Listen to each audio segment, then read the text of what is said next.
बिहार की बीजेपी और जेडीयू सरकार में न सिर्फ कानून व्यवस्था की हालत खराब है बल्कि राज्य की शिक्षा व्यवस्था भी चौपट हो गई है। पूरा प्रदेश शिक्षकों की भारी कमी से जूझ रहा है। एक रिपोर्ट के मुताबिक बिहार के स्कूलों में 32% शिक्षकों की कमी है। वहीं एक अन्य खुलासे में पता चला है कि राज्य में शिक्षकों के 1.5 लाख पद खाली पड़े हैं। टीचरों की इस भारी कमी के चलते बिहार में विज्ञान के टीचर हिंदी और हिंदी के टीचर गणित पढ़ाने पर मजबूर हैं। राजधानी पटना से लेकर पूरे बिहार में यही हाल है। इस कमी के चलते टीचर्स को कई क्लास के बच्चों को एक साथ बैठाकर पढ़ाना पड़ता है, जिसके चलते राज्य में शिक्षा का स्तर लगातार गिरता जा रहा है। बावजूद इसके डबल इंजन की सरकार शिक्षकों की भर्ती नहीं कर रही है। बिहार के युवा जब भी सरकार से रोजगार की मांग करते हैं तो वह उन पर लाठियां बरसाती है। नरेंद्र मोदी दावा करते हैं कि आज हिंदुस्तान में इंटरनेशनल प्रेशर पैदा करने की ताकत है। हम पूरी दुनिया पर प्रेशर पैदा कर सकते हैं। प्रेशर पैदा करने की ताकत आज हिंदुस्तान में 100 करोड़ का देश, पूरी दुनिया पे प्रेशर हम पैदा कर सकते हैं। लेकिन ऑपरेशन सिंदूर में जब सेना पाकिस्तान को मजा चखा रही थी, तभी अचानक से मोदी सरकार ने अमेरिका के दखल के बाद सीज फायर कर दिया।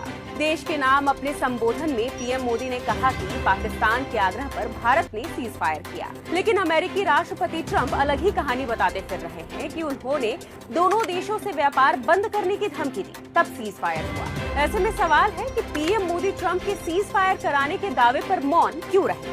कश्मीर मामले पर ट्रंप के मध्यस्थता पर भी मोदी ने चुप्पी साधे रखी। तो क्या ये समझा जाए कि नरेंद्र मोदी को अमेरिका की दखल अंदाजी मंजूर है? सारा देश और विपक्ष आपके साथ था, सेना जीत के मुहाने पर थी, तो फिर उन्होंने सीज फायर क्यों कर दिया? पाकिस्तान को पीओके से क्यों नहीं खदेड़ा? अचानक हुए सीज फायर और ट्रंप के दावों पर देश के कई सवाल हैं। इन सवालों के जवाब प्रधानमंत्री को देने होंगे।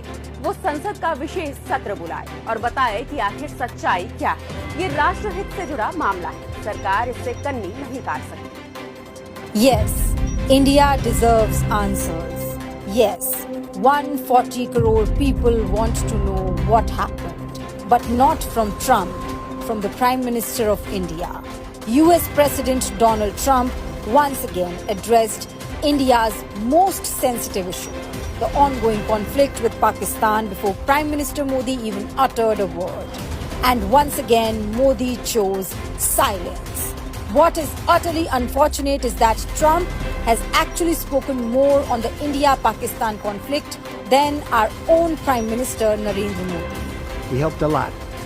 And we helped also with trade. I said, come on, we're going to do a lot of trade with you guys. Let's stop it.